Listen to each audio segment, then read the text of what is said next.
right? So how are they going to do it with a central system? It'll be another failure. My prediction is this vaccine thing will be another failure, purely and simply because it's one small group trying to control a larger group, but they're not willing to consolidate all the countries. So if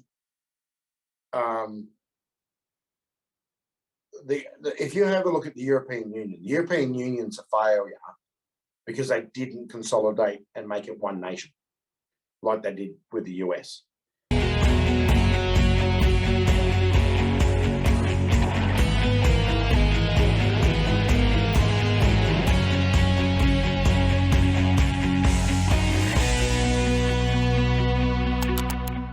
The first point we'll go through is the G20. We're continuing on this topic, but they've signed the Vaccine Passport Initiative, and the Indonesian health minister, don't know exactly how to pronounce his name, something like Budi Gunadi Sadikin, hopefully got that right. He said a digital health certificate using World Health Organization standards would be introduced in May next year. So is this a genuine concern for our freedom of movement, or do you think it's more just scare tactics? I think it's scare tactics. And if you have a look at the people that have signed up, the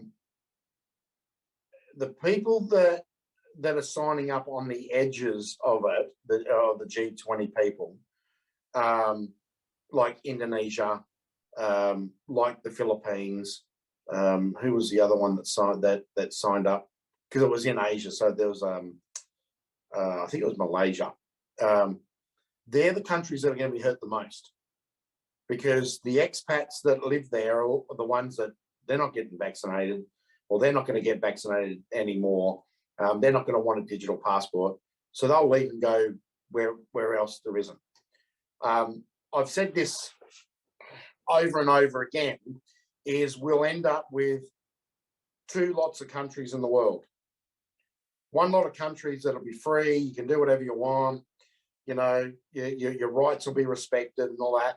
And then you'll have the ones that are just fully socialist, track everything, do everything. As Warren would say, you know, shove a big carrot up your ass every time you leave the house, right? That's what will happen. And at the moment, I've got a big watch and see on this, because it's got to get through the parliaments of the individual countries. Now, if they actually do it and don't put it through the parliament, you basically know that the countries that implement it without putting it through the parliament, or in some instances, they've got to take it to the people, you know that they are 100% taking the piss. And the riots will just explode in some of these countries. Since it was announced in Bali, the protests in Indonesia over it has been fucking phenomenal. It's not been reported, but friends of mine in Jakarta are saying that the health minister can't get into his office because they want his head, right? And that's Indonesians. So I've got to watch on this. I'm not that overly concerned just yet. And I'm prepared to bunker down in one place and ride out this next 10 years of destruction until the socialists burn themselves out. And at some point in time, you've just got to go trench warfare. So, and then we'll see what happens. The countries that will go one way versus the other will be different to the countries that are on the economic transition. So we've got a couple of transitions that are happening here. So it's going to be bumpy, and I've really got a strong watch and seek on this, and are looking at it. It's something to be aware of. I get questions on it all the time, and a lot of it's just not clear because they're not making it clear. But what vaccinations are they going to want? So when I've been traveling around the world, I've got to carry a vaccination passport with me now because I go to countries that require yellow fever vaccinations, that require tetanus, require all this sort of stuff. It's just a bit of paper, but it's attached on my Medicare record. And because I've been through border control and they've cited it and they've entered it into the machine, that's now globally around. So everyone around the world knows that I've got that passport. Right. And they're those paper versions of the vaccine passports, they've been around for years. I think they first come out after the big yellow fever pandemic of 1918. Oh no, so 1912. That you actually didn't have a passport to cross a border. You had this bit of paper that said that you didn't carry a disease. So yeah, and it's it used to just, it's the same size as your passport. It used to go with your passport. Every time I've been to Africa, I've had to take it with me. Some places in Central America, a lot of places are getting rid of it because they already know, you know. Yeah. Yeah, Big Brother already knows a lot about you, you know. Someone said the other day that they went through a border and the border guard asked them why they took money out at the airport ATM.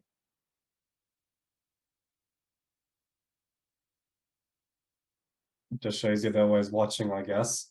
So, Yep. When you were mentioning before about there's going to kind of be two groups, like one group that goes one way and the other goes the other way. So, do you have an idea of the most likely countries will be freedom respecting, or not really? Not yet. A lot of them haven't shown up yet, and some of the ones that you think won't be the ones that will ultimately end up that way. I actually, and this is, I think there'll be a lot of countries in Asia that won't sign up to this and won't do this because they'll realise, they'll go, oh fuck, we'll lose all our money. All the expats and that used to come here won't come here. Places like Mexico and Costa Rica, Ecuador, Belize, a lot of those that rely on retirees and expats, I can't see doing this because they're just going to drive away their own population. The other thing is Australia's now basically said that the 5th jab is fucking useless, don't get it, blah, blah, blah. So where do they draw the line on what vaccinations that you need to have? So they and countries can't get that right now. Right. So how are they going to do it with a central system? It'll be another failure. My prediction is this vaccine thing will be another failure purely and simply because it's one small group trying to control a larger group, but they're not willing to consolidate all the countries. So if you have a look at the European Union's a failure because they didn't consolidate and make it one nation like they did with the US. So the US basically worked because they made it one nation, 50 different nations pretty much, and made it one nation. Europe hasn't worked because there's 28 of them, 27 now that the UK's gone, and none of them wanted to play. None of them wanted to be one. You know, it was just a small cable in Brussels. And I think we'll see the same thing with this. So it'll naturally just die and destroy itself. Well, yeah, I did see an interesting quote from the Indonesian health minister again, so I'm interested to hear your take on it. But he basically said, if you've been vaccinated or tested properly, you can move around. So for the next pandemic, instead of stopping the movement of people 100%, you can still provide movement to some of the people. So Firstly, I mean, is he basically admitting there's going to be another pandemic? And secondly, is there anything you can do to prepare? Assuming like it doesn't go how you think, and assuming it doesn't die off, but is there anything you can actually do to prepare? Not really. If they want to take your rights, I'll take your rights. Right. The best thing that you can do is make sure you don't elect fuckwits. That is the easiest, and that's the best way to prepare. Is don't elect idiots that are going to take your rights away. Stop voting the way you're voting now. It's as simple as that. Because if they want to do it, they'll do it. We saw it here during COVID. They want to do it, they'll do it. And if you have a look what's happening now, right? New South Wales Supreme Court just said anyone that basically got a fine during COVID, gone. The US insurance companies are now suing the manufacturers of drugs, of the COVID vaccines for health problems. You've got employers being taken to court in class actions for stopping people with mandates. Woolworths just got done here in Australia, and they had to drop their mandates and give people back pay. Right? It's a lot of this stuff that happened during COVID. If they try it again, I don't think it'll work. And people like Indonesia and all that sort of stuff. Fuck, Indonesia is one of the most corrupt countries in the free world. You know, all you got to do is just give the cop $20, and he'll fucking do whatever you want. You know, he'll do a song and dance on the side of the road for you, right? Because they don't get paid. You know, during COVID, guys that I knew in Kalimantan up in the coal mines, they just kept trucking and doing whatever they wanted because they just kept paying the cops and the army. They didn't want to do anything. But the little people in Jakarta, they shut down all the major cities. Right, this is why I keep saying you've got to pick where you live. You've got to pick where you've got to be outside the net. If you want to travel internationally, yeah, you know, buy a sailboat. Because I think there will be countries like China at the moment. You can't go to China. You've got to do 7 days quarantine to go to China. Right. That's happening right now. I think they reduced it to 5. Well, whoopie bloody do. You know. So, you know, why would you go to China? You know, so you just avoid going to those places. We will see the rise of nations, as we'll see with the empire, the movement of the empire. We will see the same thing with freedom nations. Those nations just haven't stuck their hand up yet because COVID, what I looked at in COVID was there was pretty much only about 3 countries that told everyone that told the World Health Organization and that to get neat. And they're nations that have had massive political fraud in their voting systems and stuff to try and get rid of the people. And we're talking countries like Brazil, Sweden.